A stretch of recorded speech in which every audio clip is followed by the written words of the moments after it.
Irmãos, bom dia para vocês. Então, o assunto da nossa aula de hoje é o capítulo 7 da Confissão, que fala sobre o pacto de Deus com o homem.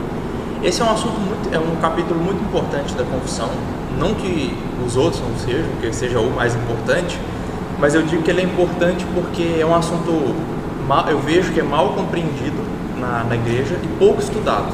A gente tem pouca compreensão sobre isso e é um assunto que, sem entender essa parte que eu diria que ela é mais teórica, sem entender esse conceito, a gente vai ter dificuldade, por exemplo, de entender batismo infantil. A gente vai ter dificuldade de entender casamento, a gente vai ter dificuldade de entender a relação entre igreja e Estado. Então, esse capítulo sobre o pacto de Deus com o homem é um assunto muito importante, porque sem entender o que é pacto, o que é aliança, a gente vai ter dificuldade de entender todos esses assuntos que são muito mais práticos, né? Como batismo infantil, casamento, a relação da igreja com o Estado, governo da igreja. Então, relação entre criação de filhos, todas essas coisas, elas dependem muito do conceito do que é pacto, do que é aliança. Então, por isso eu digo que esse é um capítulo muito importante, porque ele dá um fundamento, uma base teórica para a gente entender coisas práticas mais na frente, que vão ter outros capítulos mais no final da confissão que vão falar disso. E ele também, como eu disse, é um assunto pouco compreendido e pouco estudado na igreja. Eu mesmo, antes de ir para o seminário, eu nunca ouvi uma aula sobre esse assunto, mas ele está na nossa confissão de fé. É um assunto mega importante, inclusive é uma das doutrinas que nos tornam distintamente presbiterianos. É essa doutrina que nos torna diferentes de batistas, de assembleianos principalmente. Eu digo assim, essa é uma das doutrinas que principalmente nos distinguem de batistas e presbiterianos, e a gente entende pouco, compreende pouco. Então, por isso eu quero dar mais atenção a esse capítulo. Se não der tempo de terminar hoje, tudo bem, porque eu quero ir mais devagar, até porque, como eu disse, é um assunto pouco estudado. Então, talvez vocês nunca tenham tido contato com esse assunto, como eu também não tive, mesmo sendo membro de igreja há 5 anos antes de ir para o seminário. Eu nunca tinha ouvido uma aula sobre esse assunto. Então, talvez seja a primeira aula de vocês sobre esse assunto também, como foi para mim. E por isso eu quero ir mais devagar, eu quero que vocês fiquem bem à vontade para fazer pergunta, pedir para ir mais devagar, pedir para dar exemplos, tá bem? Então vamos orar e a gente inicia. Senhor Deus, obrigado por nos dar mais um dia de descanso, um dia do Senhor, um dia dedicado às tuas coisas, ao descanso não só físico, mas também espiritual, e à edificação e ao alimento que nós recebemos na tua palavra. Então agora nos ajuda a entender que a nossa confissão de fé explica a respeito do ensino das alianças na Bíblia, e ajuda-nos para que esse ensino entre na nossa mente, coração, que nós entendamos tudo isso e que isso nos transforme e se torne prático na nossa vida. Nós pedimos em nome de Jesus. Amém. Então, vamos lá. Antes de eu entrar especificamente na confissão, eu preciso explicar para vocês o que é pacto, o que é aliança, porque a confissão ela pressupõe que o leitor já sabe, mas ela mesma não explica o que é isso. Então, por isso que antes de entrar na confissão em si, a gente precisa entender o que é pacto. E aí, se você então tiver com papel e caneta, aproveita para anotar. Depois eu mando também os slides lá no grupo. Se você não trouxe, você anota em casa. Tem uma página em branco no final do capítulo 7, no início tem lá uns passos também, você pode aproveitar para anotar. Então, o que é pacto? Pacto é uma aliança. Então, aí eu coloquei na tela alguns sinônimos de pacto. Então, pacto é uma aliança, é um contrato, é um acordo, é um vínculo entre duas pessoas, duas ou mais pessoas. Então, um pacto, uma aliança, ela pode ter várias formas.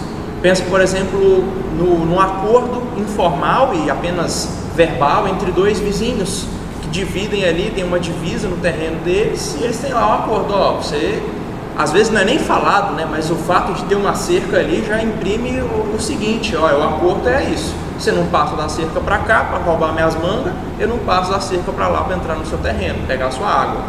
Então há um contrato, às vezes até ali sem palavras. Há um acordo entre dois vizinhos, há um acordo entre, por exemplo, quando dois irmãos combinam de cuidar de pais doentes, eles combinam, ó, segunda e terça eu cuido, quarta e quinta você, sexta e sábado o nosso outro irmão. Um acordo, né? Um combinado.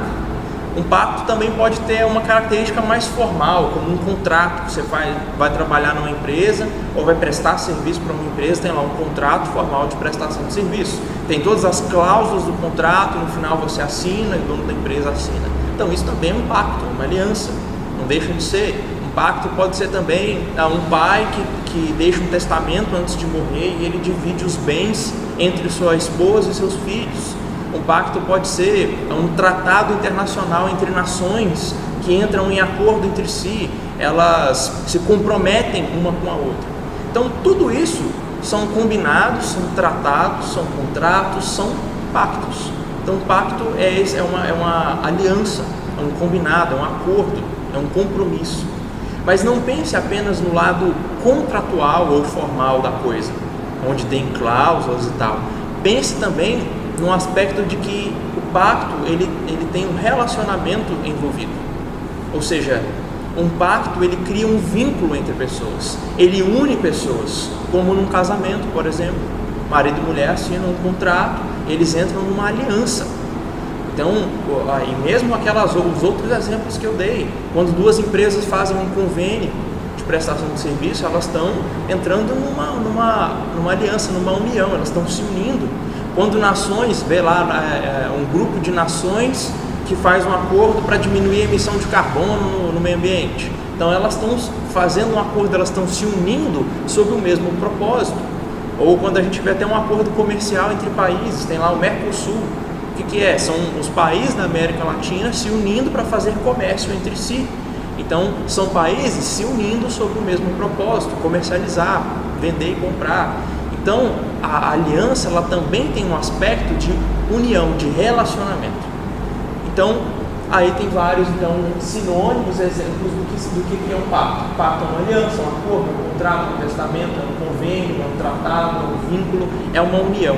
Então todos esses são exemplos do que é um pacto e de como um pacto pode ter formas diferentes.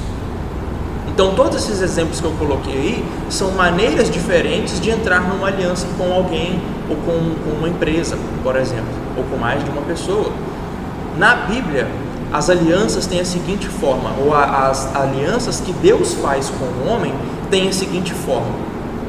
Então só antes de eu explicar esses elementos aí, entendam que as alianças que Deus fez com a humanidade não são diferentes desses outros exemplos que eu dei.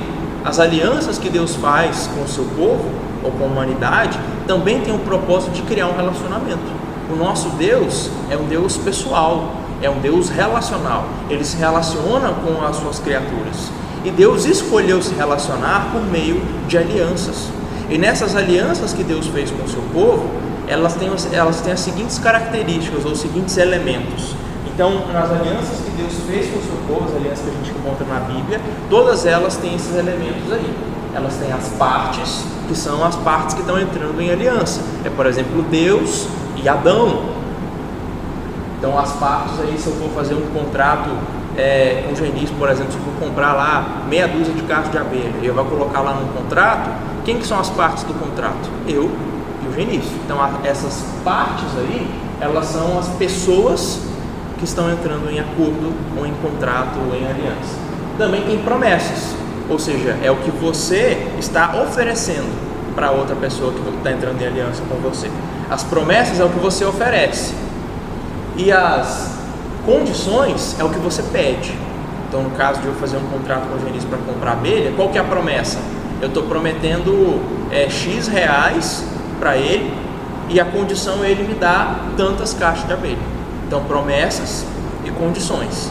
E tem também as penalidades, que a gente chama lá, que é a cláusula de cancelamento do contrato, ou se você não cumprir o contrato, qual que é a consequência. Essas são as penalidades. Eu fiz um contrato com ele para ele me dar até a data tal. Se ele não me der até aquela data que eu estipulei, ele vai pagar uma multa, vai ter que fazer 10% mais barato, ou vai ter que me dar uma caixa a mais. Então, quando a gente fala de multa por atraso, multa de cancelamento, tudo isso são penalidades de um contrato. Então, as alianças que Deus fez com o seu povo têm esses elementos também, assim como os contratos que a gente faz hoje em dia tem. Então, o nosso Deus é um Deus de aliança, é um Deus que se relaciona com o seu povo através de alianças. Então, quando Deus diz, por exemplo, pode passar. Quando Deus diz, eu os tomarei como meu povo e serei o seu Deus. Isso é um termo de aliança. Deus está dizendo, olha, eu vou ser o povo de vocês e vocês vão ser o meu Deus. Ou melhor, eu vou ser o Deus de vocês e vocês vão ser o meu povo. Isso é uma aliança, é um relacionamento que se dá ou que acontece por meio de uma aliança. É um casamento que é assim, por exemplo, você entra num relacionamento com uma pessoa por meio de um pacto, por meio de uma aliança. Você faz um acordo com aquela pessoa. Embora hoje isso esteja bem distorcido, hoje você simplesmente junta, né? Mas o ideal, o jeito certo de fazer a coisa, como Deus criou para ser, é uma aliança. Homem e mulher entram numa aliança onde ambos fazem compromissos, onde ambos fazem juramentos e onde eles têm penalidades caso eles não cumpram esses juramentos. Então, um pacto é um relacionamento com base nesses termos, nessas condições. Então, isso é um pacto, isso é uma aliança. Então, tudo bem, ficou claro aí o que é uma aliança, o que é um pacto, pelo menos o que significa, e aí a gente vai ver como é que isso se dá no relacionamento de Deus com a gente, na prática, nos parágrafos da confissão agora, mas o que eu quis trazer para vocês é o conceito do que é aliança, o que é um pacto, porque a confissão não explica. Então eu estou trazendo alguns exemplos para que fique claro o que é, para a gente conseguir ver as implicações disso na Bíblia. Mas tudo bem sobre o conceito, o que é aliança? Tranquilo?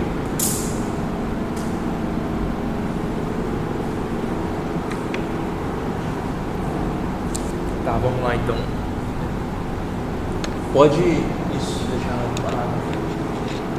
Então, capítulo 7 da confissão, o parágrafo diz assim: tão grande é a distância entre Deus e a criatura, que embora as criaturas racionais lhe devam obediência como ao seu Criador, nunca poderiam fruir nada dele, como bem-aventurança, recompensa, senão por alguma voluntária condescendência da parte de Deus, a qual foi ele servido significar por meio do pacto. Em palavras simples, o que a confissão está dizendo é que a gente tem a obrigação de obedecer a Deus, porque Ele é o nosso Criador, a gente deve obediência a Ele. Mas apesar da gente dever obediência a Ele, nós não poderíamos experimentar um relacionamento com Ele se Ele não quisesse, né? Se Deus não concedesse a gente ter um relacionamento com Ele, se não partisse dele a iniciativa de se relacionar conosco, a gente não teria direito nenhum de receber bênçãos, de receber o amor dele, a graça, a misericórdia dele. A gente não teria direito a nada. A gente só tem, para com Deus, a gente só tem obrigação, porque Ele é o nosso Criador. Mas Deus é tão gracioso que Ele resolveu entrar em um relacionamento conosco. E o jeito de Deus entrar num relacionamento é por meio de um pacto. E é isso que a confissão diz no finalzinho, que a Deus foi servido significar esse relacionamento, essa voluntária condescendência, por meio de um pacto. E o que a confissão quer dizer com voluntária condescendência? Quer dizer que Deus não precisava fazer isso e Deus não era obrigado, Ele não tinha que fazer isso. Deus não devia nada a nós, nem precisava de nós. Se Ele entrou no relacionamento conosco, se partiu dele a iniciativa de fazer uma aliança com a humanidade, foi por livre e espontânea vontade. E é isso que significa essa expressão involuntária condescendência. É Deus, de livre e espontânea vontade, entrando em um relacionamento conosco, mesmo sem precisar, mesmo sem ter obrigação de fazer isso. Então, Deus, mesmo sendo já merecedor, mesmo a gente já tendo que obedecer Ele de qualquer jeito, mesmo a gente só tendo obrigações para com Ele, Deus resolveu se obrigar com a gente numa aliança e se comprometer a nos abençoar, se comprometer a cuidar de nós, se comprometer a nos dar vida. Então, isso partiu de Deus de livre e espontânea vontade, porque Ele não precisava e Ele não era obrigado a fazer isso. E os versículos elencados aí pela confissão, eles mostram exatamente isso.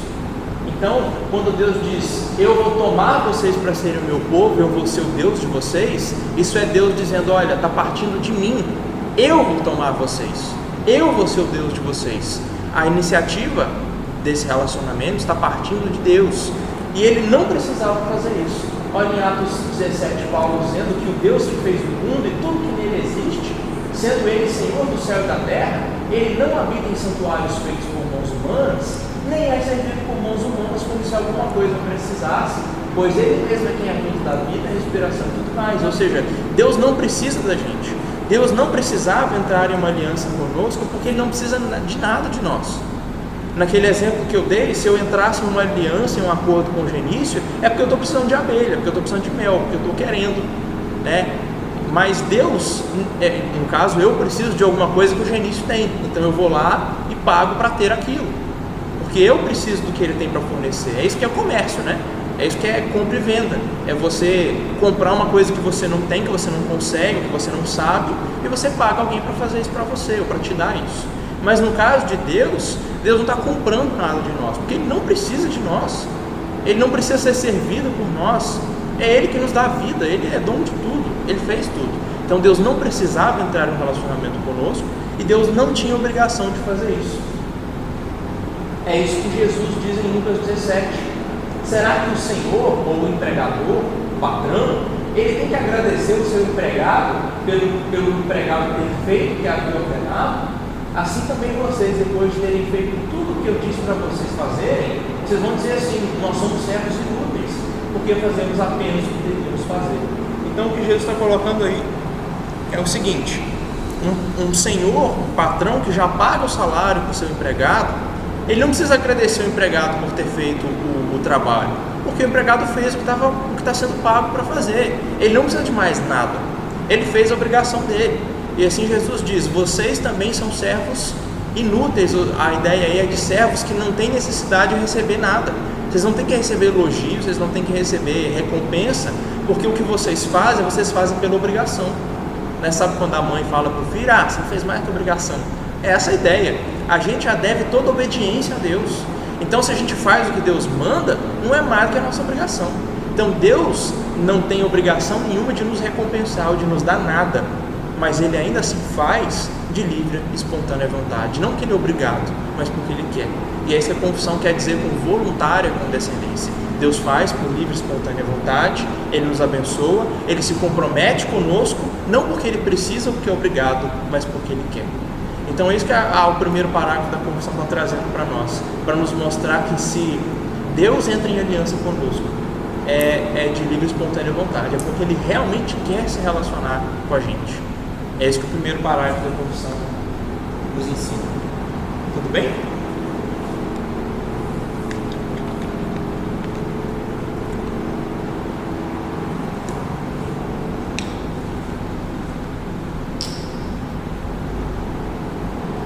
Então vamos lá para falar das alianças ou dos pactos de Deus com a humanidade. O segundo parágrafo usa uma expressão que um nome para esse pacto de obras. Esse não é um nome, uma expressão que aparece na Bíblia, mas é um nome que a gente criou para expressar o ensino da Bíblia. É como a palavra Trindade, por exemplo. A palavra Trindade não aparece na Bíblia, mas quando eu falo Trindade, a gente já entende que eu estou falando de Deus Pai, Filho e Espírito Santo, Deus que é 3 em 1. Então é uma palavra criada na teologia para facilitar, para a gente falar a palavra e você já saber o conceito. Então pacto de obras é a mesma coisa, não aparece escrito pacto de obras na Bíblia, mas é um nome que a gente dá para um conteúdo que é ensinado na Bíblia, para algo que a gente vê na Bíblia, e usando esse nome a gente facilita a comunicação e o entendimento do que a Bíblia está ensinando. Então a confissão diz assim: o primeiro pacto feito de Deus com o homem era um pacto de obras. Nesse pacto, vida foi prometida a Adão e nele a sua posteridade ou a sua descendência, sob a condição de perfeita obediência pessoal. Então eu coloquei um desenho aí para vocês, não um desenho, né, uma lista de tópicos para a gente lembrar daquelas partes de um pacto. Lembra que eu falei para vocês, olha, todo pacto, aliança na Bíblia, ela tem as partes, tem as promessas, as condições, as penalidades. Nesse pacto de Deus com Adão, não é diferente. Então, quando a gente olha para o que a Bíblia nos fala lá no texto de Gênesis e o que os os autores do Novo Testamento falam também em Gálatas, em Romanos, a gente entende que nessa aliança que Deus fez com Adão, a gente pode enxergar essa estrutura aí de o que é uma aliança, o que é um pacto. Então, nesse pacto que Deus fez com Adão, que a gente está chamando aí de pacto de obras, a gente tem Deus e Adão como as partes desse pacto. Ou seja, Deus entra em uma aliança com Adão, e Adão aí representa toda a sua descendência, toda a raça humana está representada por Adão nesse pacto. Ou seja, se Deus conceder as promessas a Adão, toda a raça humana ganha. Mas se Adão não cumprir o pacto e a penalidade cair sobre ele, a multa cair sobre ele, então também toda a raça humana vai pagar sobre isso. Então Adão, para bem ou para mal, ele representa toda a humanidade. Ele está ali representando a raça, representando a sua esposa e todos os seus futuros filhos que não tinham nem nascido ainda. Então quando Deus entrou nessa aliança com Adão, Adão estava representando toda a humanidade. Então essas são as partes do pacto, ou são as pessoas que estão entrando em aliança. É Deus e Adão, sendo que Adão representa toda a sua descendência ou posteridade. E qual foi a promessa feita por Deus a Adão? Foi vida. Lembra, a árvore da vida, ela estava lá no jardim, acessível a Adão, ele podia comer e ter vida eterna, tanto que quando Adão pecou, Deus o expulsou do jardim para quê? Para que ele não comesse do fruto e não tivesse a vida eterna. Então a vida eterna estava disponível a ele. E se Deus tinha prometido, e aí de forma mais clara no texto, morte caso ele não obedecesse, qual o contrário de morte? É vida. Então se Deus coloca a morte como uma penalidade, está implicitamente aí colocando vida como uma recompensa ou como uma promessa do pacto. Então Deus prometeu vida e vida eterna, vida em abundância, vida em maior plenitude possível a Adão, e a condição para ter essa vida era ter uma perfeita obediência, era obedecer perfeitamente em tudo. E o tudo aí havia só um mandamento negativo, havia o mandamento de cultivar e guardar o jardim, havia o mandamento de se multiplicar, encher a terra de filhos, mas havia apenas uma proibição, que era comer do fruto da árvore proibida. Então, sob a condição de perfeita obediência, e perfeita obediência aí é cumprir as ordens, cultivar e guardar o jardim, se multiplicar, ter filhos, encher a terra de filhos, se relacionar com Deus, guardar o sábado, que na criação o sábado já existia, o dia de descanso já era uma realidade. Isso era, e a única proibição era não comer do fruto da árvore proibida. Então, se Adão cumprisse perfeitamente tudo isso e tivesse uma obediência perfeita, ele teria a vida. Mas, se ele não obedecesse, se ele comesse do fruto da árvore proibida, o que Deus disse? No dia que você comer, você certamente vai morrer.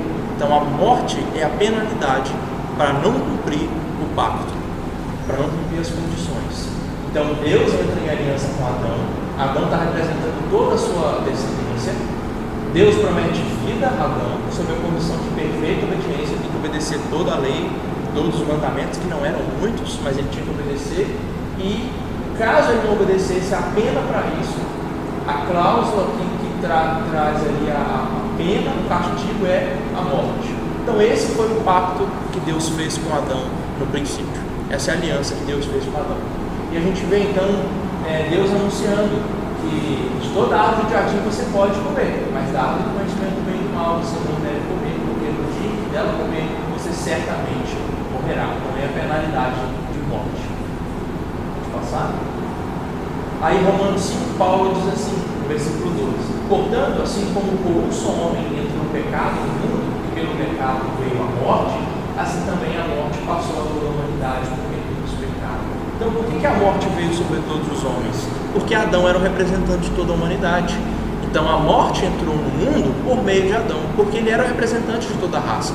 A pena da aliança, a penalidade do pacto, caiu não só sobre Adão, mas também sobre Eva, sobre todos os seus filhos até hoje. Então Adão representava toda a raça, e é por isso que a morte veio a toda a raça. Aí a gente vê textos que nos falam da promessa de vida, caso se cumpra o pacto de perfeita, cumpra a condição de perfeita obediência. Em Romanos 10, 5, Paulo diz assim: ora, Moisés descreve assim a justiça que procede da lei. Aquele que observar os seus preceitos, por eles viverá. Ou seja, se você cumprir todos os mandamentos, você observar todos os mandamentos, a ideia de observar não é só ver, né? É cumprir. A observar é uma linguagem para obedecer. Se você obedece toda a lei, você vive, né? Quem obedece todos os preceitos da lei tem a vida. E o próprio Cristo, quando aparece naquela ocasião do jovem rico, o jovem rico pergunta para ele: mestre, bom mestre, o que farei de bom para alcançar a vida eterna? Então o que esse jovem estava dizendo para Jesus? O que eu posso fazer para ganhar a vida eterna? Então esse jovem, ele estava querendo conquistar a salvação. Ele estava querendo obedecer, fazer algo de bom e então obter a vida eterna. O que ele está dizendo? Eu quero conquistar a vida por perfeita obediência. O que é isso? Pacto de obras. Então Jesus joga logo para ele os mandamentos. Se você quer fazer alguma coisa para merecer a vida, então obedece os mandamentos. Jesus falou para ele: você quer entrar na vida, então guarda os mandamentos. E Jesus começa a citar: honra teu pai e tua mãe, não matarás, não adulterarás, não cobiçarás. E então o que Jesus está dizendo para a gente aí é: se você quer ganhar a vida eterna pela sua obediência, então guarda os mandamentos. Essa não deixou de ser uma possibilidade. Se você quer conquistar a vida eterna, tudo bem, vai lá, obedece os mandamentos todos perfeitamente, sem nenhum tropeço, sem nenhum pecado. Se você conseguir isso, você tem a vida eterna. Então, porque Deus fez essa aliança com o homem, com Adão. Ele disse: olha, obedeça perfeitamente toda a lei e você vai ter a vida eterna. E Jesus, quando o jovem rico diz: eu quero conquistar a vida eterna, então Jesus diz para ele: obedeça perfeitamente a lei. Mas o jovem não conseguia, como nenhum de nós consegue, como Adão não conseguiu. Então o ponto é: vida eterna está prometida a quem obedece perfeitamente toda a lei. Mas a questão que vai vir agora é: quem é que consegue obedecer toda a lei? Pode passar. Não, pode perguntar então. Adão, o que Deus fez do pacto com Adão, sendo que ele ia conseguir tudo? Para manifestar a sua graça, para manifestar uma graça salvadora. E graça exatamente porque você não consegue conquistar, é algo dado para você, né? Suponhamos que se Adão tivesse obedecido perfeitamente toda a lei, se ele tivesse cumprido tudo, tintim por tintim, ele e toda a raça humana teria vida eterna. Nós não conheceríamos a graça de Deus salvando o homem, né? A gente não conheceria uma graça salvadora, porque a gente teria conquistado. A gente não precisaria de graça, teria sido por mérito. Mas Deus quis manifestar a sua graça. Então ele fez um pacto com o homem, claro, sabendo que o homem não cumpriria. Mas ele não fez isso para usar uma expressão popular, para sacanear o homem. Aí, tá vendo? Você não consegue, então você que se lasque.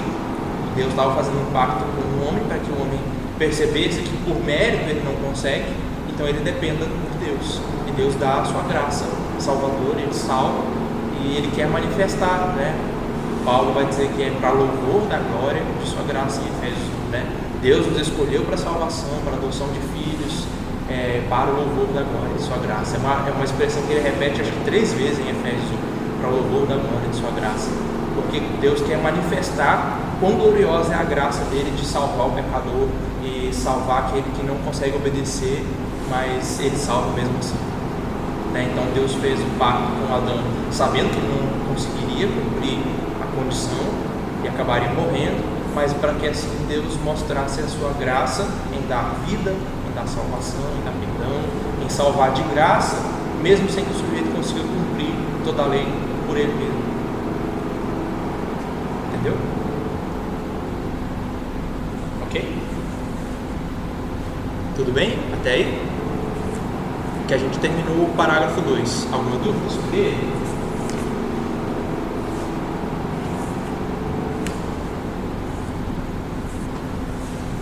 Ok.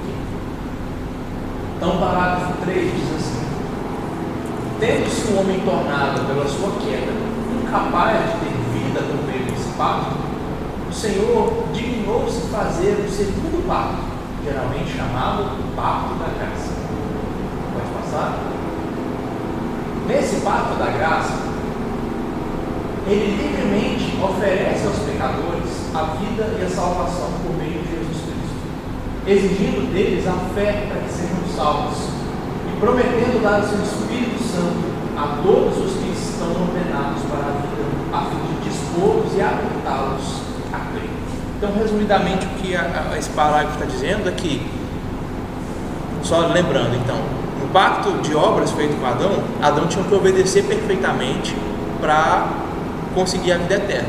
E aí, de fato, ele iria conquistar a vida eterna, né? Que seria mérito dele, ele iria merecer, que ele ia estar cumprindo a condição do pacto. Então, esse é o que a gente viu antes. A gente sabe, pelo que a gente lê em Gênesis 3, pelo que a gente estudou na semana passada, no capítulo 6, sobre a queda, sobre o pecado do homem, a gente viu que o homem está completamente corrompido. O homem não tem condição nenhuma de agradar a Deus.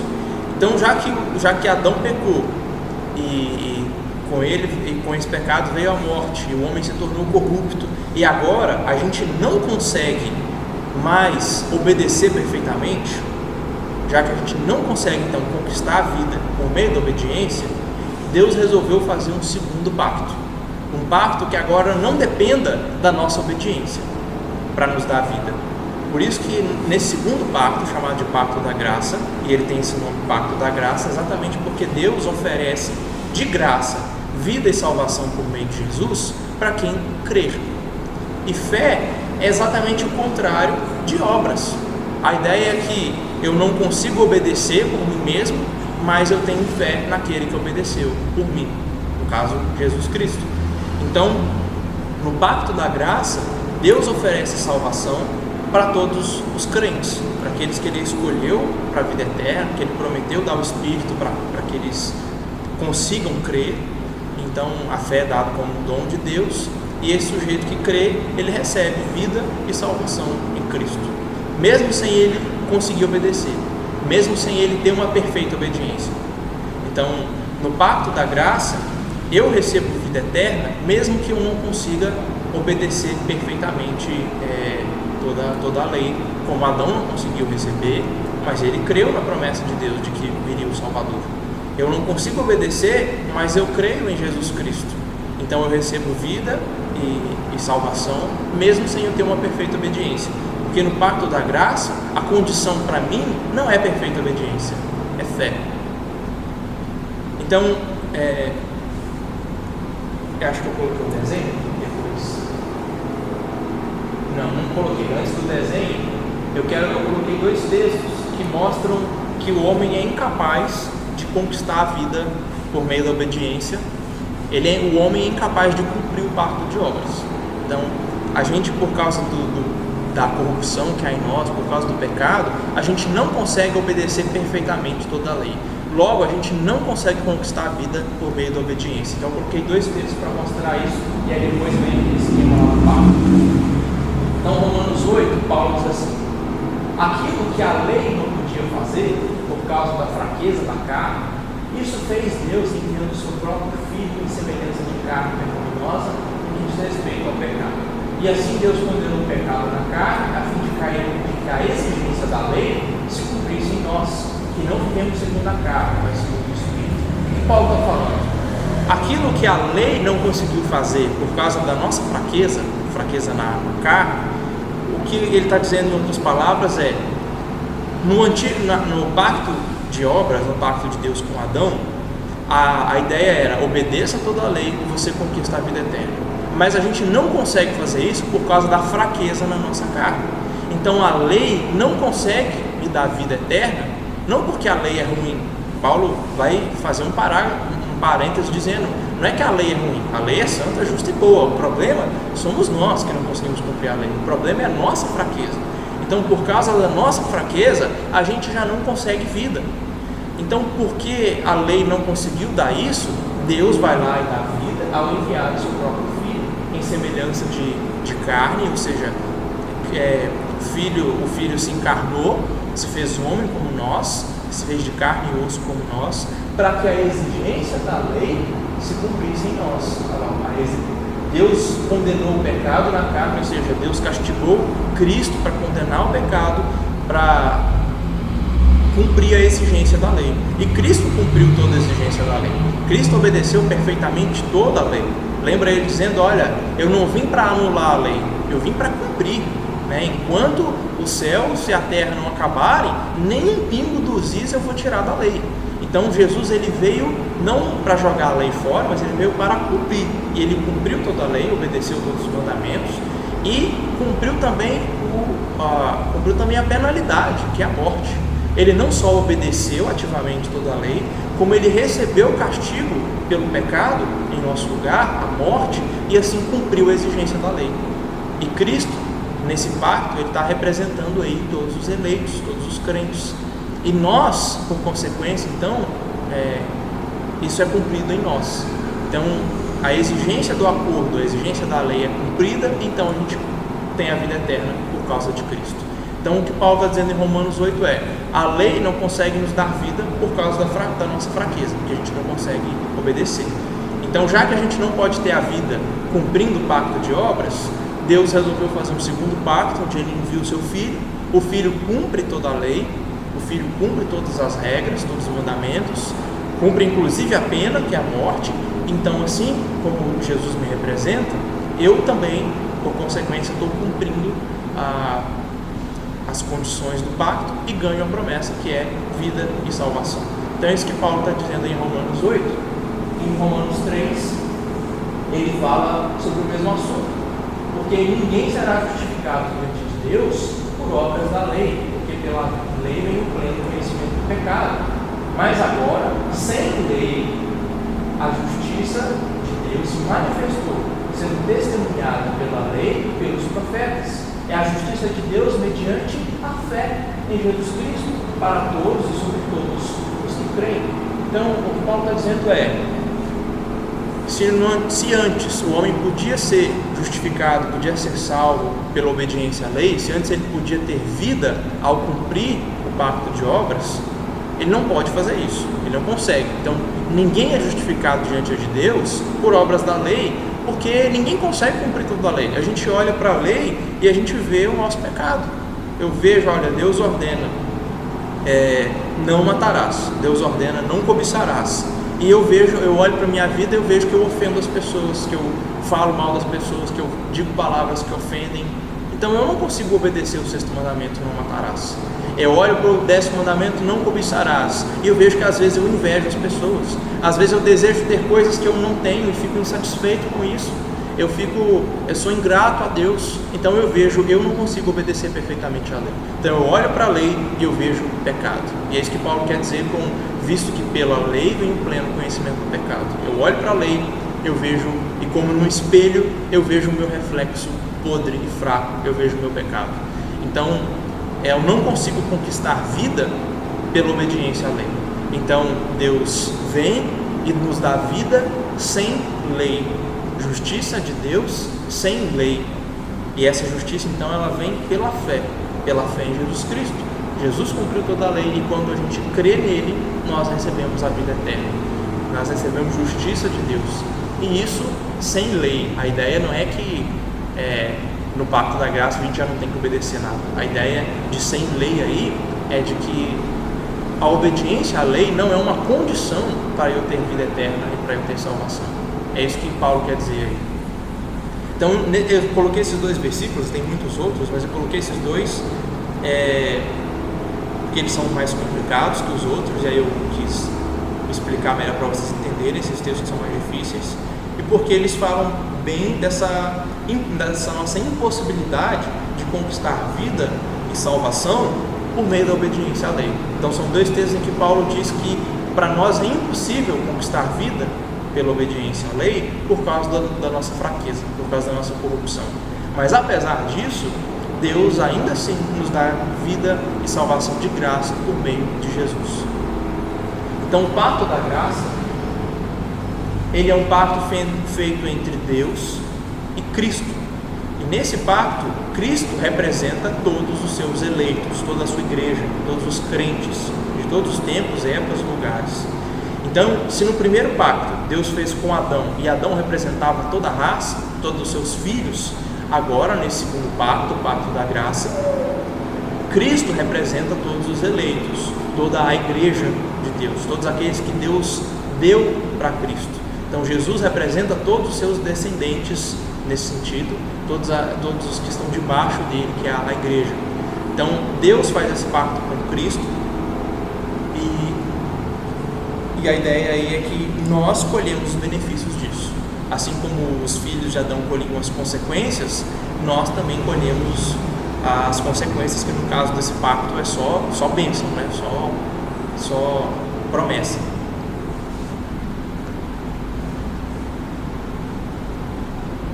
Nesse daí não tem finalidade, não? Boa pergunta, eu também fiquei me perguntando isso na semana toda. Aí mandei mensagem lá pro meu amigo, você viu, estava pedindo ajuda dos universitários. É porque existe um debate aí sobre exatamente, para formalizar, né? Como é que eu vou explicar? Há o seguinte debate. Há alguns teólogos que fazem uma divisão do pacto da graça, dividem em dois, chamam de aliança, o pacto eterno, que seria o pacto que Deus fez com Cristo na eternidade, para que Cristo cumprisse toda a lei. Era um pacto bem parecido com o de Adão. Cristo cumprisse toda a lei, e então, como penalidade, teria a morte, e como promessa a vida. Mas como Cristo cumpriu tudo, ele conquistou a vida. E o pacto da graça, alguns dizem que seria o pacto feito com o homem, para que o homem creia e receba a vida. E se o homem não crer, não cumprir a condição, que é a fé, ele tem a morte eterna. Alguns fazem essa divisão. Então aí, se a gente fizer essa divisão, a penalidade para nós, se não crermos, é a morte eterna. E a Bíblia ensina isso de fato. Quem não crê, não verá a vida. Quem não crê, tem morte eterna. Mas essa divisão não é feita na confissão de fé. A confissão de fé fala apenas de dois pactos: o pacto de obras, o pacto da graça. E quando ela fala do pacto da graça, ela fala do pacto tendo sido feito com Cristo e os seus eleitos colhendo os benefícios desse pacto. E como é só os eleitos que estão nisso, então não há penalidade para o eleito, porque o eleito, ele, por dois motivos: com certeza ele vai ter fé, porque Deus prometeu o Espírito Santo a ele para capacitá-lo e para dispor ele de ter fé. Inclusive a confissão fala isso, né? Deus exige a fé, mas ele exige e ele mesmo dá, né? Então quando a gente fala a fé é um dom de Deus, a fé é uma obra do Espírito Santo em nós. Então o que Deus exige, ele mesmo capacita a gente de dar. Então a gente já sabe que o eleito, como ele está eleito para a vida, Deus garante que ele vai ter fé, ele vai cumprir a condição. E o fiador desse contrato é o próprio Cristo. Então não tem como dar errado, né? Então não tem como eu não cumprir a condição desse contrato, desse pacto, e não receber a promessa. Então também não tem penalidade. Então, se, respondendo a sua pergunta, não tem penalidade, depende da forma como você organiza. Se você dividir ali no pacto da graça em dois e falar de um pacto feito com Cristo e outro feito com a humanidade, aí se você falar da humanidade é exigido fé, e se ela não obedecer ela tem a morte. É possível fazer essa distinção, não diria que está errado. Essa é uma maneira diferente de organizar, de sistematizar o ensino da Bíblia, mas não é o jeito da confissão de fé fazer. Se seguir o jeito da confissão, então não tem penalidade, porque é um pacto feito, é um pacto feito com Cristo, que os benefícios se estendem aos eleitos. E como são eleitos, eles vão ter fé, porque Deus prometeu enviar o Espírito a eles, e eles vão cumprir essa condição e vão receber a vida. Porque na parte não pode ter erro, né? É o próprio pai fazendo aliança com o filho, então não vai ter erro. Então é essa a ideia. Então não tem penalidade. Então essa também é uma pergunta que eu fiquei me fazendo e eu descobri que a resposta é essa. Não tem penalidade? Depende da forma como você organiza. O jeito da confissão fazer, não tem penalidade, porque não tem como ter erro, né? Cristo é o fiador ali, assim como você faz um contrato, e a ideia de um fiador é, se você não conseguir cumprir a condição, o fiador é obrigado a cumprir por você. Então, com Cristo não tem erro, ele vai cumprir, né? Ele vai garantir que o que foi prometido vai ser concedido a nós. E o fato de ser um pacto feito com os eleitos, com certeza os eleitos, os destinados à vida, eles vão receber fé. Deus vai dar o Espírito Santo a eles, vai operar neles ali a capacidade de ter fé, né? A confissão trata dessa maneira. Então aí a gente não fala de penalidade não. Se coloca lá penalidade, podia ter colocado penalidade e dado um risquinho, né? Mas essa é a ideia, não tem penalidade. Então, nesse pacto da graça, Deus faz esse acordo com Cristo e esse contrato é feito em favor dos eleitos, porque não era algo que Cristo precisava, né? Cristo não precisava da vida, já tinha, já vivia em glória, em plenitude, nada faltando, em perfeição, mas ele faz esse pacto para ele mesmo ser o fiador, para ele cumprir em lugar dos eleitos que não conseguem cumprir o pacto da graça. Então Cristo vem, ou não consegue cumprir o pacto de obras, que é a perfeita obediência. Então Cristo vem, ele cumpre isso, ele tem uma perfeita obediência, ele cumpre tintim por tintim da lei, ele até se circuncisa mesmo sem precisar, ele participa lá dos cultos do templo onde tem sacrifício mesmo sem precisar, ele se oferece como um sacrifício, ele morre, ele cumpre toda a lei para que nós colhamos para que a gente colha o benefício disso, para que nós, os eleitos, tenhamos a vida. Não, então esse pacto é feito em favor dos eleitos. E o que é prometido a nós, né? O que é estendido, o que é prometido aí a Cristo, mas por extensão a nós, né? Por causa de nós, vida eterna, salvação. Isso é prometido a nós, é isso que Cristo conquistou para nós nesse pacto de graça. Volta só mais um pouquinho. E a condição, no caso aí, ou a maneira, condição aí, entendam, como eu estava falando com a Larissa, não no sentido de que se não cumprir vai ter penalidade, porque, como eu expliquei, não tem. Condição aí, entendam como é a maneira com que essa promessa vem até nós, né? Como é que eu recebo vida e salvação? Né? Se é eleito, vai receber de todo jeito, no sentido de que, com certeza, Deus vai fazer isso na vida dele, porque Deus já decidiu fazer isso na eternidade. Mas a ideia aí dessa condição de fé é a maneira como eu recebo vida e salvação. Como é que eu tenho vida e salvação em Cristo? Fé, tendo fé.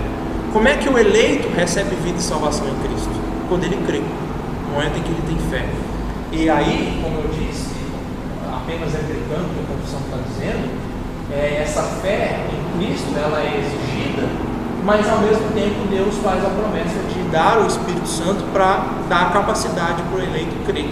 Então, se eu tenho fé, é porque o Espírito Santo já me deu condição de crer, né? Porque o homem sem o Espírito, ele não consegue ter fé em Jesus, ele não consegue crer em Jesus de forma salvadora, né? Aquela fé salvadora. Então, Deus exige fé e ao mesmo tempo promete conceder o Espírito Santo, o que é chamado no Novo Testamento de um Espírito prometido, exatamente por isso, para que a gente receba o Espírito Santo. Lembra de Jesus falando aos apóstolos: fiquem em Jerusalém, porque do alto virá a promessa, né? Está falando do Espírito Santo para gerar fé e capacitar fé. Então agora você pode colocar na mesa dos irmãos. Você falou que as pessoas que têm o Espírito Santo, elas têm fé. Mas como que as pessoas no Antigo Testamento tinham fé? Elas tinham o Espírito Santo dentro delas também? No Antigo Testamento, o Espírito Santo operava do mesmo jeito que ele opera hoje, regenerando o coração, dando a capacidade de ter vida eterna. E só que a gente pode falar não em termos de maneiras diferentes, né? Que o Espírito Santo agia no Antigo Testamento de forma diferente do que age hoje. A gente fala em plenitude, né? Sob a Nova Aliança, no Novo Testamento. E aí o assunto do final da confissão é exatamente a diferença entre Antigo e Novo Testamento. Por que tem esses nomes, o que é diferente? A maneira do Espírito Santo operar no Antigo Testamento não era diferente, não era um outro jeito, era o mesmo jeito que opera agora, só que, digamos, em uma quantidade ou em uma qualidade menor, né? Em menor plenitude. No Novo Testamento a gente tem uma operação do Espírito de forma mais plena, mais intensa. Não é que ela é diferente. No Antigo Testamento, o crente também dependia do Espírito Santo para ter fé. Ele também dependia do Espírito Santo para se arrepender, assim como no Novo. Só que isso no Novo Testamento é dado de forma mais plena, né? Mais intensa, mais eficaz. Agora o Espírito Santo habita em todo crente de um jeito que não habitava no Antigo Testamento, né? De um jeito que a gente via o Espírito deixando fulano de tal, né? No Antigo Testamento a gente vê isso. O Espírito entrava em Sansão tinha uma força estrondosa, sobre-humana, né? Matava era 10.000 com a queixada de jumento. No Novo Testamento, aí o Espírito saía e ele perdia a força, né? E a gente vê isso acontecendo. No Novo Testamento a gente tem o Espírito habitando em plenitude no homem, sem entra, né? No Novo Testamento é dado como um penhor para habitar ali até o resgate da herança. Então não são jeitos diferentes de agir, mas são intensidades ou plenitudes diferentes. É essa a ideia. Mas no Antigo Testamento, o Espírito Santo também regenerava o coração, também capacitava o homem a crer. Só tinham fé aqueles em que o Espírito Santo agia, só se arrependiam aqueles em que o Espírito Santo agia, né? Não era diferente, não. Era só em maior ou menor grau, mas não obras diferentes, né? Eles tinham que crer na promessa de um Salvador, né? A primeira promessa feita sobre o pacto da graça virá um descendente teu que vai pisar na cabeça da serpente. Ali é a primeira promessa feita à humanidade do pacto da graça. E ali já estava prometido o Salvador. Então a fé no Messias, a fé no Salvador, ela é exigida desde o início, né? Então a gente vai ver sempre que Deus confirma esse pacto da graça nas alianças que ele faz com os homens, ele sempre exige fé nas suas promessas, e sempre essas promessas sempre incluem um Salvador. A gente vai ver. Eu não li esse texto também. Então em Gálatas 3, Paulo fala sobre como o pacto da graça foi feito com Cristo. Então olha só que interessante. Ainda que uma aliança seja meramente humana, uma vez que ela foi ratificada, ou seja, uma vez que ela está confirmada, que o contrato está assinado, não tem como voltar atrás. Ninguém revoga ou lhe acrescenta alguma coisa. Ou seja, a partir do momento em que se assinou o contrato, carimbou, reconheceu, firma no cartório, autenticou, o contrato está ali, você não mexe mais, né? Está registrado, não tem como alterar. Então é isso que o Paulo está dizendo. Então ele pegou isso que acontece em contratos humanos e agora ele vai falar do pacto da graça. Ora, as promessas foram feitas a Abraão e ao seu descendente. Lá em Gênesis não diz que aos descendentes, no plural, como se falando de muitos, porém como falando de um só, e ao seu descendente, que é Cristo. Então Paulo, aí em Gálatas, vocês podem ler o resto do capítulo, ele está falando sobre esse pacto que é feito com Cristo, onde vida é prometida aos seus, e onde a gente herda vida eterna, porque essa promessa foi feita aí a Cristo. E ele fala que foi feita a Abraão, porque Abraão aí é um eleito, né? É alguém que faz parte, é alguém que colhe os benefícios desse pacto que foi feito com Cristo. Então, quando Gênesis fala de o descendente de Abraão, está se referindo especificamente ao Cristo que haveria de vir. E isso foi entendido por Abraão, né? Ali uma expectativa messiânica, né? Uma esperança de um Salvador que viria. Isso foi entendido e Abraão creu e ele foi salvo por essa fé. Ele creu e isso lhe foi imputado por justiça, como a gente vai ver daqui a pouco. Mas aí eu conto para dizer que esse pacto foi feito com Cristo. E aí ele continua dizendo: olha, eu digo o seguinte para vocês: uma aliança que já foi anteriormente confirmada por Deus, ela não pode ser revogada pela lei, que veio 430 anos depois, a ponto de anular a promessa. Então, deixa eu fazer uma pausa até aí. O que Paulo está falando? Ele está fazendo um contraste entre o pacto da graça e o pacto das obras. E ele está falando sobre o desejo ou o entendimento de algumas pessoas de que elas iam conquistar a vida eterna por meio da obediência à lei. Então Paulo está querendo mostrar como é que isso é absurdo. E ele está dizendo assim: olha, a promessa foi feita a Abraão, a promessa de vida foi feita a Abraão, a promessa de um Salvador foi feita a Abraão. E a lei dada a Moisés, ela foi dada 430 anos depois de Abraão. A lei não pode anular a promessa que já foi feita. A promessa feita foi que você vai ter vida, justiça, vai ter um Salvador, e Abraão creu nessa promessa, e Gênesis diz que isso foi atribuído como justiça a Abraão. Ele foi salvo por causa dessa fé. 430 anos depois que Abraão foi salvo pela fé, a lei foi dada a Israel por meio de Moisés. E vocês estão achando que vocês vão conquistar a vida pela obediência à lei? Gente, a vida já estava prometida 430 anos antes da lei, e Abraão já tinha recebido isso. E vocês estão achando que a lei anulou a promessa? De jeito nenhum. né? O contrato já estava feito, a aliança já estava garantida, vida já tinha sido prometida.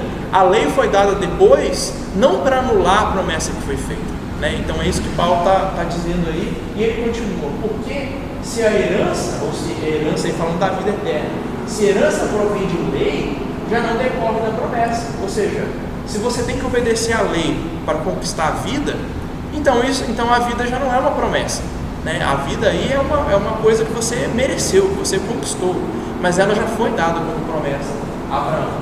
Foi pela promessa que Deus concedeu gratuitamente a Abraão. Logo, para que serve a lei? Ela foi acrescentada por causa das transgressões, até que viesse um descendente a quem se fez a promessa. Então, a quem que a promessa foi feita? A Cristo, e foi estendida a Abraão. Então, a lei foi dada para que o homem visse sua transgressão, para que o homem percebesse lá, como Paulo diz em Romanos 3, porque pela lei vem o pleno conhecimento do pecado. Então Deus deu a lei não como uma condição para o homem ser salvo, porque a vida já estava prometida, a salvação já estava prometida. Aí em Abraão, 430 anos antes da lei, a lei foi dada para que o homem percebesse que ele estava, que ele não tinha condição de obedecer, que ele não tinha condição de conquistar a vida. É para reafirmar isso, é para ele perceber: olha, eu tenho pecado, eu tenho transgressões, eu não consigo conquistar a vida, eu mereço a morte. E para que esse sentimento, esse entendimento ficasse no homem, até que viesse o descendente, até que nascesse Cristo, para então fazer o sacrifício definitivo, até que viesse Cristo para cumprir perfeitamente a lei. Então, até que ele viesse, esse sentimento de incapacidade devia permanecer no coração humano. Eu não consigo, eu mereço a morte, eu não consigo obedecer à lei, o que eu faço é só pecado, eu preciso de um Salvador. Para que isso ficasse intenso no coração do homem até que o Salvador viesse. Então, a lei não foi dada para que o homem obedecesse e conquistasse a vida. A lei foi dada para que o homem percebesse que ele não consegue e que ele depende do Salvador que foi prometido, e que ele depende daquele descendente da mulher, daquele descendente de Abraão, que viria e resolveria o problema. Então Paulo está explicando aí, fazendo esse contraste para dizer: olha, não é pela obediência à lei que a vida vem pela promessa. Então é esse o ponto aí de Paulo. Então aí ele fala sobre a vida prometida aos que creem, Gálatas 3. Seria então a lei contrária às promessas de Deus? De modo nenhum, porque se fosse dada ou promulgada, decretada uma lei que pudesse dar vida, então a justiça seria de fato procedente da lei. Mas a Escritura encerrou, ela colocou todo mundo sobre a mesma condição: pecado, o pecador, para que mediante a fé em Jesus Cristo a promessa fosse concedida aos que creem. Ou seja, a lei não tem condição de te dar a vida eterna, porque você não consegue obedecer. Por isso que a lei, a Bíblia coloca todo mundo no mesmo patamar, pecador, né? A lei ela é para isso, para nivelar todo mundo, tanto judeu, quanto grego, gentio, homem, mulher, velho, novo, todo mundo, pecador. Então a lei coloca, ela estampa isso em todo mundo, pecador. Isso para que a vida ela seja recebida pela fé em Jesus Cristo e não pela obediência à lei. A fé, na verdade, a vida, a salvação, ela é concedida mediante a fé para aqueles que creem na promessa. Então ele lembra um pacto feito por Cristo em favor dos eleitos, em favor daqueles que creem. Aqueles que têm fé, eles recebem essa vida e essa salvação em Jesus Cristo. Vê se tem mais um versículo aí. Aí a fé é exigida como salvação. Atos 16, carcereiro perguntando: senhores, né, Paulo e Silas, o que eu devo fazer para ser salvo? E eles responderam: creia no Senhor Jesus e você será salvo, você e sua casa. Então a ideia aí é fé como uma exigência para receber a vida e a salvação. Vê se tem mais um versículo. E é evidente que pela lei ninguém é justificado diante de Deus, porque o justo vive pela fé. Então você só se torna justo pela fé, você só é justificado pela fé, você só tem vida pela fé e não pela obediência à lei, porque ninguém consegue cumprir esse pacto de obras. Ninguém consegue perfeita obediência. A gente precisa de fé em Cristo para receber a salvação. Isso é o pacto da graça. Então eu coloquei aí, para encerrar esse parágrafo, um comparativo entre o pacto de obras e o pacto da graça. Lembra? O pacto de obras foi o primeiro pacto que Deus fez com a humanidade. Ele fez com Adão e, por consequência, com toda a sua raça da humanidade. E nesse pacto de obras, Deus prometeu vida se o homem obedecer perfeitamente toda a lei. Se o homem obedecer perfeitamente à lei, ele tem vida. Se ele não obedecer, morte. Morte em todos os seus sentidos, físico, espiritual, eterno, como expliquei na semana passada. O homem não conseguiu cumprir esse pacto. Adão desobedeceu, a morte entrou no mundo, passou a todos os homens, a corrupção de Adão veio para todos nós. Nenhum de nós consegue cumprir a lei com perfeição. Nenhum de nós pode dizer: eu cumpri perfeitamente toda a lei, eu tenho uma obediência perfeita, eu mereço a vida. Nenhum homem consegue fazer isso, né? Lembra, a Escritura encerrou todo mundo debaixo do pecado, para que a justiça não venha mediante as obras da lei. Então, como o homem não conseguiu cumprir isso, Deus resolveu fazer um segundo pacto, e esse pacto é chamado de pacto da graça. E agora Deus faz esse pacto não com um homem falho, mas faz com Cristo, porque Ele com certeza ia cumprir isso perfeitamente. Então Cristo obedece perfeitamente toda a lei.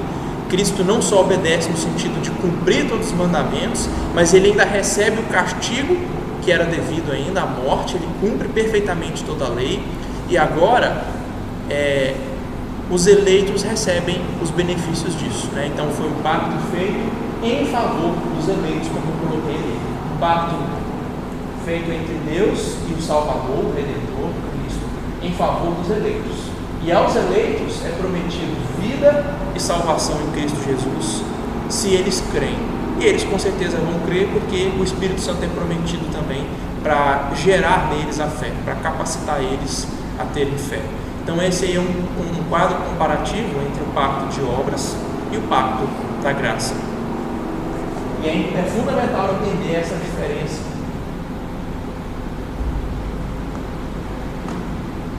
E eu diria que sem entender essa diferença, não entende metade das cartas do Novo Testamento.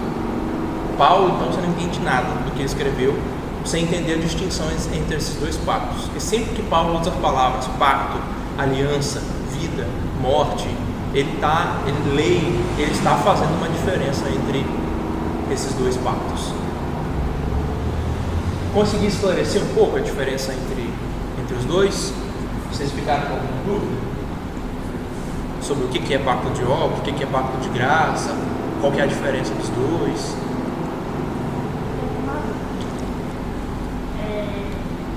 Você falou desses períodos aí, que Adão, depois que ele morreu, depois que os cuidados ele e Eva creram que Jesus viria, de uma descendente da mulher. Então Adão passou do pacto, ele estava no pacto das obras. Deus fez um pacto de obras com ele. Sim. Aí ele passou o pacto da graça logo depois que ele creu? Ou ele ainda estava no pacto das obras? Ok. Todos os homens, desde que Deus fez esse pacto de Adão, todos os homens naturalmente estão nesse pacto. Todo mundo que nasce, quando eu nasci, eu estava debaixo do pacto de obras. Eu nasci sobre o pacto de obras porque eu sou um descendente de Adão. Eu vim de Adão. Como eu nasci dele, eu sou um descendente dele, eu estou sob o pacto de obras. Então, se eu obedecer perfeitamente à lei, eu ganho a vida eterna. O problema é que eu não consigo. O problema é que eu peco. E com o pecado que eu herdei dele, com a morte que eu herdei dele, eu estou destinado à morte. Eu nasci morto espiritualmente, né? Em pecado me concebeu minha mãe, eu nasci em pecado, e meu destino é inferno, é morte eterna. Então, minha condição natural, por eu ser um filho de Adão, é pacto de obras. Mas a partir do momento em que eu creio em Cristo, eu passo a ser representado por Ele. Então, quando eu tenho fé em Cristo, eu passo a ser representado por Ele e eu passo a colher os benefícios do pacto da graça. Então, eu não sei se seria as melhores palavras dizer que eu passo para o pacto da graça, mas que eu passo a colher os benefícios que Cristo administra a mim, Ele dá a mim, porque o pacto não foi feito com pacto da graça, desculpa, porque o pacto da graça não foi feito com homens, foi feito com o Redentor. Então não é que eu passo para o pacto da graça no sentido de que eu me torno uma parte do pacto, né? Porque quando eu coloco em partes, é quem faz parte do contrato. Não é, eu não faço parte do contrato, eu sou favorecido por Cristo, Ele mesmo que fez o pacto, né? Ele é uma parte do pacto, eu sou apenas favorecido por Ele, né? Eu colho a promessa dada a Ele, que é vida e salvação. Então no sentido de que não é que eu faço parte do pacto como se Deus estivesse fazendo ele comigo, mas que Deus fez ele com Cristo em meu favor, né? Em meu favor dos eleitos. Então eu passo a colher os benefícios desse pacto. Eu estou no pacto da graça, mas não no sentido de eu ser uma parte, mas de eu receber o que Cristo já conquistou. É um pouco confuso, mas daí que talvez seria melhor fazer aquela divisão que eu tinha explicado antes, talvez ela esclareça um pouco, né? De que o pacto foi feito comigo, com a humanidade, sob a condição de crer ou não. Se eu crer, eu tenho a vida; se eu não crer, eu tenho a morte. Mas não é essa que a confissão traz, né? Ela é um pouco mais confuso, mas a ideia não é que eu faço parte do pacto no sentido de Deus ter feito esse pacto comigo, mas eu colho os benefícios. E no caso da sua pergunta, como é que fica Adão?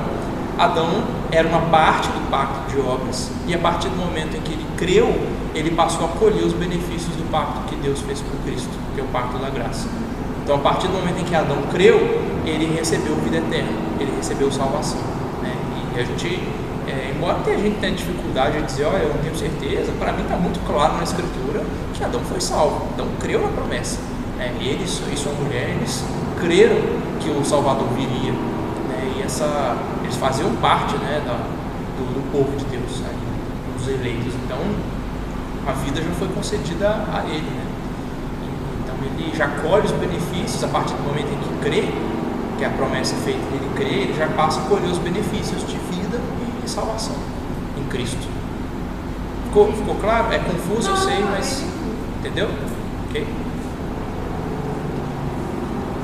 Mais alguma dúvida, gente, sobre o que é pacto de obras, o que é pacto da graça, qual a diferença entre os dois? Ok? Se não tiver dúvida, eu vou encerrar aqui e terminar na semana que vem falando sobre a diferença entre o Antigo e o Novo Testamento. Apesar de eu chegar no último, esse assunto me interessa aqui. Quando você estava falando aí, no texto agora, eu sei que mais Isaías 6, 9, que fala sobre aqueles que estavam sobre a sombra, né, da morte. Eu acho que Isaías 6 é muito interessante, ele faz uma abordagem e a gente percebe aí que são esses dois momentos do pacto, né? Aqueles que estavam, mas aqueles que estão esperando, né? O mesmo muito apropriado, mas muito esse texto aqui. Eu acho que é ou 7 ou 9. Eu acho Fala que aqueles que estavam sobre a sombra da morte resplandeceu-lhes a luz. Aqueles que andavam em trevas viram grande luz. Acho que é 7 ou 9, não sei. Pois é, esse texto é um texto interessante você ver os dois pactos aí, nesse texto. Não é? Então, é exatamente isso que você conseguiu traduzir aí de uma maneira muito inteligente, né? É que para você conciliar esses dois pactos, eu acho que é uma grande confusão que hoje, na boa parte doutrinária, é conciliar esses dois pactos, né? Porque quando você olha para algumas denominações que elas estão lá no pacto antigo, ainda, né, baseando todas as suas ações em cima de dias, em cima de costumes e tal, mas ela quer participar dessa graça. Quer colher a vida e a salvação, mas através de outro jeito. desse pacto de Cristo, né? Mas era isso que eu achou aí, acho que está falando. Versículo, uma pena que eu achei aqui, mas é exatamente isso que você disse aí, né? Mas esse texto mostra muito esse tempo, dois pactos. Para mim, traduz bem esses dois tempos. Sim, alguém que está numa condição de morte, sendo resplandecendo a vida para ele e vislumbrar isso. E nessa expectativa, né?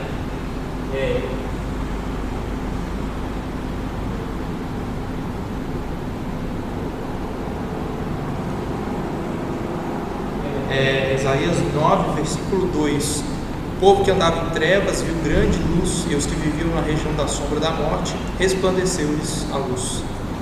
Esse aqui num contexto da promessa do Messias, né? Porque logo o versículo 6 diz: porque um menino nos nasceu, um filho se nos deu, o governo está sobre os seus ombros. Exatamente, um povo que estava sobre a condição de morte, de trevas, estava sobre o primeiro pacto. Mas a partir do momento em que vem o Salvador, a ideia de crer nesse Salvador, né? Não que eles ficaram na morte até Jesus nascer, mas a partir do momento que se tem a expectativa da vinda do Salvador, se tem a fé nessa promessa, resplandece a luz, resplandece a vida, né? Você passa da morte para a vida. Essa é a ideia mesmo. Esse contraste entre vida e morte é um contraste entre pacto de obras, que só nos traz a morte, e pacto da graça, por meio do qual nos foi dado vida, né?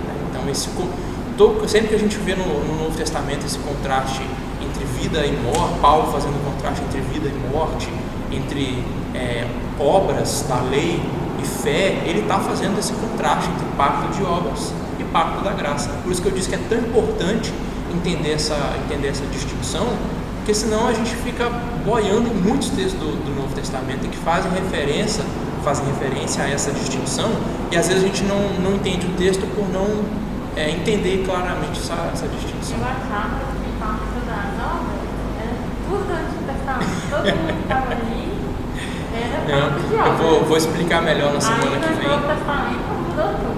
Eu vou explicar melhor na semana que vem que o Antigo Testamento ele é pacto da graça, né? São jeitos diferentes de administrar, né? Eu vou explicar exatamente o que significa isso, mas ainda é pacto da graça, né?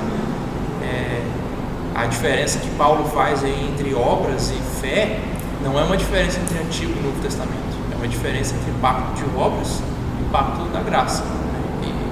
E a maior dificuldade de entender as cartas de Paulo é por achar isso, porque às vezes a gente perde essa distinção entre pacto de obras e pacto da graça, achando que ele está falando de lei de Moisés e Novo Testamento, como se o Antigo Testamento tivesse sido apagado, né? Inclusive a maioria dos evangélicos não tem esse entendimento, né? Essa teologia da aliança, teologia do pacto. Eles não entendem essa distinção entre pacto de obras e pacto da graça. Eles tratam o Antigo Testamento como algo dispensável, tipo assim, Cristo veio, o Antigo Testamento joga fora. Dificilmente você vai ver uma igreja pentecostal pregando, um pregador usando um texto do Antigo Testamento, né? Pregando no Antigo Testamento, porque para eles passou, né? Simplesmente isso, é um negócio que você deixou para trás. Eles falam, isso é tempo da lei, passou, e ignora tudo, né? Como se não tivesse quase utilidade nenhuma. Então é muito raro, você vai ver muito raramente, a não ser que seja um texto que assim é uma profecia sobre a vinda de Cristo muito clara. Aí você vai lá e prega Isaías 9 no Natal, quando estiver chegando no Natal. Mas tirando isso, raramente você vai ver um pentecostal pregando em Levítico. Não é um negócio desse nunca, né? Um batista pregando em Números. É muito, muito raro você ver isso. Porque exatamente que eles têm essa ideia de que era outra dispensação, passou. A gente está em outro tempo agora, e despreza quase que por completo o Antigo Testamento. Então, valoriza muito. Isso, ou valoriza muito, aí já é o lado neopentecostal, que começa a pegar cerimônias do Antigo Testamento e tentar usar, né? Aí você vai ver gente entrando com a Arca da Aliança na igreja, aí você vai ver o sujeito pregando com roupa sacerdotal, essas coisas, candelabro na igreja. Aí já é uma prática mais pro lado neopentecostal, né? Igreja tipo mundial, universal, igreja da graça, que aí a ideia dele já é de eles vivem sob o pacto de obras mesmo. A ideia deles é conquistar a salvação, comprar a salvação por meio de todas aquelas práticas, né? Isso é usado para seduzir, porque é tudo muito bonito, né? Você vê essas coisas, você se sente parte do povo de Deus, parece que você é até israelita, né? Quando você começa a ter essas práticas na igreja. a igreja começa a controlar o seu cardápio, começa a regular que você não pode comer determinada carne de determinado animal, começa a prescrever dias que você tem que guardar alguns dias que são santos, começa a regular a sua roupa, seu jeito de vestir, né, de comer, seu calendário, começa a colocar muitos símbolos, né, símbolos judaicos, né, tudo isso numa expectativa de realmente fazer a igreja parecer Israel. E tudo isso, a ideia é realmente conquistar a salvação, a ideia é realmente obter a vida por meio da prática da lei. Quanto mais lei, melhor, porque começam a usar de leis que se valiam para Israel, mas que não valem para a igreja, né? E aí eu vou explicar direitinho na semana que vem por que não vale mais para a igreja, né? Qual que é a diferença entre a igreja sob o Antigo e o Novo Testamento, o que é diferente um do outro, o que passa, o que fica, né? Então aí a ideia é vou dar mais atenção para isso na semana que vem. Mas como eu disse, é importante a gente entender essa distinção entre pacto de obras e pacto da graça, porque a gente precisa entender o conceito de aliança, que é um conceito que passa a Bíblia inteira, né?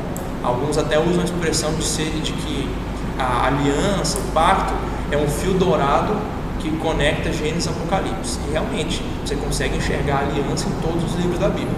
Você consegue ver pacto, essa temática de aliança, de pacto, em todos os livros da Bíblia. Do início ao fim, a gente vê nosso Deus é um Deus de pacto, né? Tem até uma música antiga que eu estava tentando lembrar, que canta Deus de pactos, guarda suas promessas.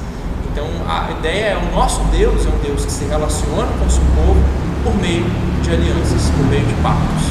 Sem entender isso, a gente vai ter muita dificuldade de entender a Bíblia como um todo, vai ter dificuldade de entender o Novo Testamento, vai ter dificuldade de entender a relação entre o Antigo e o Novo Testamento, que aí eu vou explicar melhor na semana que vem.